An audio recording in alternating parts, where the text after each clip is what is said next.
Assalamualaikum warahmatullahi wabarakatuh. Saya Limba Zatunisa akan mempresentasikan tentang pola asuh. Pengertian. Menurut Baumrin yang dikutip oleh Mu'alifah, pola asuh pada prinsipnya merupakan parental control, yakni bagaimana orang tua mengontrol, membimbing, dan mendampingi anak-anaknya untuk melaksanakan tugas-tugas perkembangannya menuju proses pendewasaan.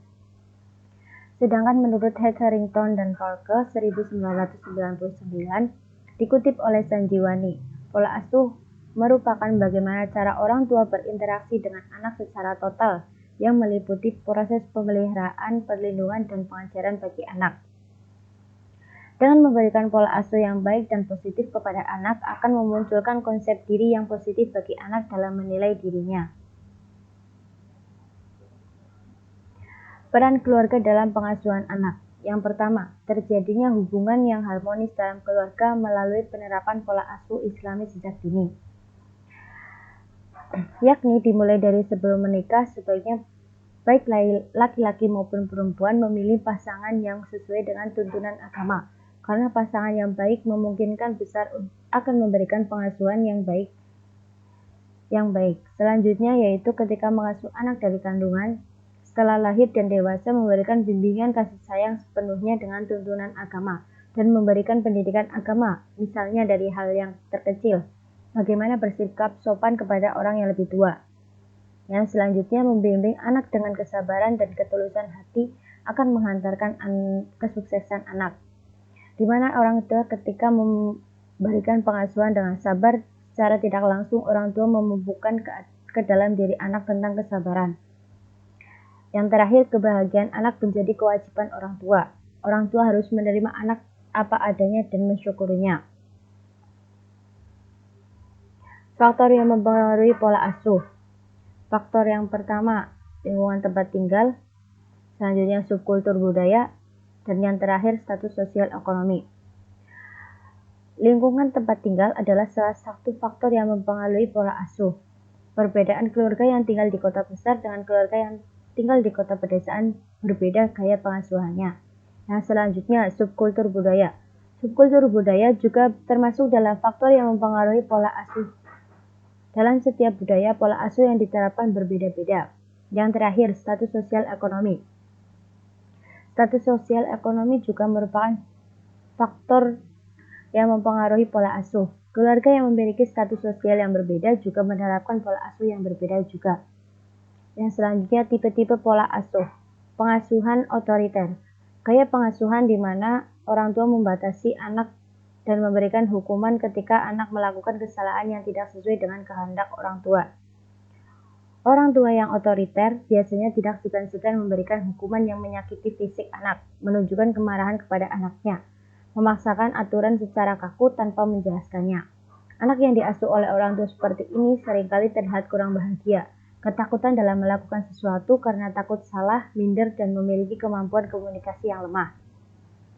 Yang B, pengasuhan demokratis. Gaya pengasuhan di mana orang tua mendorong anak untuk mandiri, namun orang tua tetap memberikan batasan dan kendali pada tindakan anak.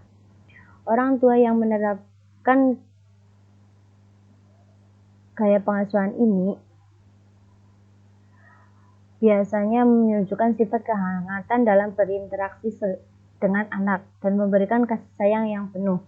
Anak yang diasuh dengan orang tua seperti ini akan terlihat dewasa, mandiri, ceria, bisa mengendalikan dirinya, berorientasi pada prestasi, dan bisa mengatasi stres dengan baik.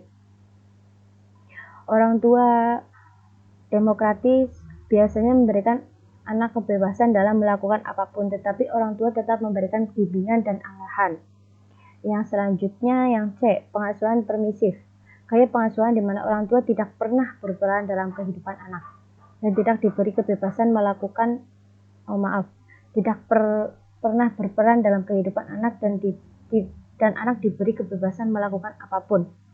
Gaya pengasuhan di mana orang tua tidak pernah berperan dalam kehidupan anak, anak diberikan kebebasan melakukan tanpa pengawasan dari orang tua. Orang tua mengabaikan tugas inti mereka dalam mengurus anak, yang dipikirkan hanya kepentingannya saja. Anak yang diasuh oleh orang tua seperti ini cenderung melakukan pelanggaran-pelanggaran yang ada, misalnya melakukan pelanggaran di sekolah seperti membolos, memiliki harga diri yang rendah, dan terasingkan dari keluarga. Yang terakhir, pengasuhan situasional. Gaya pengasuhan di mana orang tua sangat terlibat dengan anak, tidak terlalu menuntut dan mengontrol. Orang tua dengan pengasuhan ini membiarkan anak melakukan sesuka hati. Anak yang diasuh oleh orang tua seperti ini akan menjadi pribadi yang tidak dewasa, manja, melakukan pelanggaran karena mereka kurang mampu menyadari sebuah peraturan. Yang selanjutnya, kenakalan remaja. Pengertian kenakalan remaja. Kenakalan remaja adalah perbuatan yang melawan hukum dan melanggar norma yang berlaku di masyarakat. Bisa dikatakan kenakalan remaja jika perbuatan anak sudah dianggap merasakan keamanan, ketentraman, dan ketertiban masyarakat. Sedangkan ahli hukum Anglo-Saxon mendefinisikan kenakalan remaja berarti perbuatan dan tingkah laku yang merupakan perbuatan melanggar norma, hukum pidana, dan pelanggaran-pelanggaran seperti kesusilaan yang dilakukan anak-anak. Sebab-sebab kenakalan remaja. Banyak sekali penyebab terjadinya kenakalan remaja. Tidak hanya dari dalam diri anak, tetapi lingkungan sekitar juga menjadi faktor terbesar penyebab terjadinya kenakalan remaja. Misalnya dari lingkungan keluarga. Orang tua tidak memberikan kasih sayang dan perhatian kepada anaknya, atau orang tua tidak berlaku adil terhadap sesama anak. Yang selanjutnya, faktor-faktor yang ada pada diri anak. Pertama, predisposing faktor. Yang kedua, lemahnya pertahanan diri. Yang ketiga, kurangnya kemampuan penyesuaian diri. Yang keempat, kurangnya dasar-dasar keimanan di dalam diri remaja. Yang pertama, predisposing faktor. Faktor ini terjadi sejak lahir ketika kelahiran bayi, yaitu luka di kepala ketika bayi ditarik dari perut ibu. Faktor lainnya yang berupa kelainan kejiwaan seperti skizofrenia. Penyakit jiwa ini biasanya dipengaruhi oleh lingkungan keluarga yang keras dan penuh tekanan terhadap anak. Yang kedua, lemahnya pertahanan diri. Faktor ini merupakan faktor yang ada dalam diri untuk mengontrol dan mempertahankan diri terhadap pengaruh-pengaruh negatif dari lingkungan. Lemahnya kepribadian anak disebabkan oleh lingkungan keluarga, di mana keluarga tidak memberikan kesempatan kepada anak untuk mandiri dan kritis. Yang C, kurangnya kemampuan penyelesaian diri. Kemampuan penyelesaian diri yang baik sangat diperlukan dalam tumbuh kembang remaja, terutama dalam mencari teman bergaul. Anak-anak yang terbiasa dengan pendidikan kaku dan dengan disiplin ketat di keluarga akan menyebabkan masa remajanya juga kaku dalam bergaul dan tidak pandai dalam memilih teman, sehingga ketika anak salah memilih teman, maka mereka berkelakuan tidak baik sesuai dengan teman bergaulnya. Yang terakhir, kurangnya dasar-dasar keimanan dalam diri remaja. Agama adalah benteng diri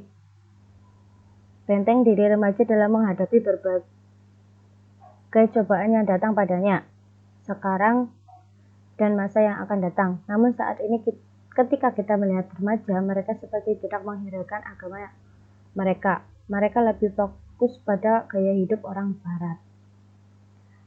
Yang selanjutnya, penyebab kenakalan yang berasal dari lingkungan remaja. Yang pertama, anak kurang mendapatkan kasih sayang dan perhatian orang tua. Yang kedua, lemahnya ekonomi orang tua di desa telah menyebabkan tidak mampu mencakup kebutuhan anak. Yang terakhir, kehidupan keluarga yang tidak harmonis.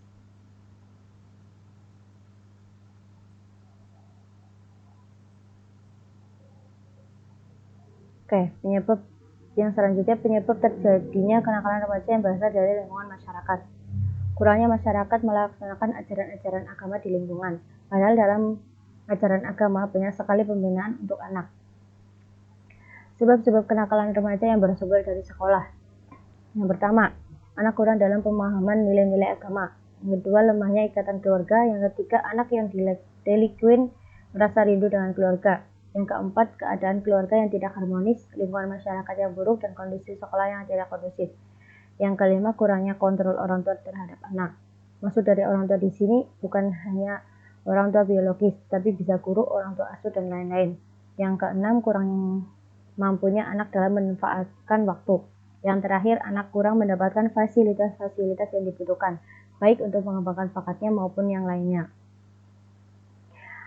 Yang selanjutnya bentuk-bentuk kenakalan remaja, pertama seperti berbohong, membolos, kabur, keluyuran, memiliki dan membawa benda-benda yang membahayakan orang lain seperti pisau, pistol, sehingga mudah terangsang untuk mempergunakannya.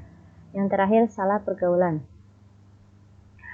Hubungan pola asuh demokratis dengan kenakalan remaja.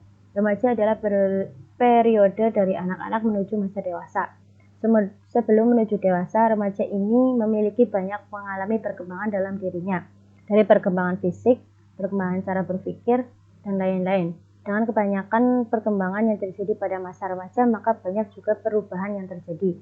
Pola asuh yang efektif akan memungkinkan anak tidak melakukan hal-hal yang negatif. Ketika pola asuh yang diterapkan oleh orang tua tidak sesuai dengan kebutuhan anak, maka yang akan terjadi masalah pada perkembangan anak. Jadi dapat disimpulkan bahwa pola asuh adalah bagaimana cara orang tua berinteraksi dengan anak dengan memberikan perhatian kepada anak dan memberikan pengarahan agar anak mampu mencapai hal yang diinginkan. Keluarga menjadi sumber utama timbulnya kenakalan remaja, termasuk pola asuh yang diterapkan oleh keluarga kepada anak. Pola asuh yang efektif akan memungkinkan anak tidak melakukan hal-hal yang negatif, karena keluarga merupakan unit sosial terkecil yang memberikan stempel dan fondasi primer bagi perkembangan anak. Oke, terima kasih.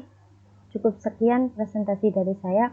Banyak kesalahan, mohon maaf. Wassalamualaikum warahmatullahi wabarakatuh.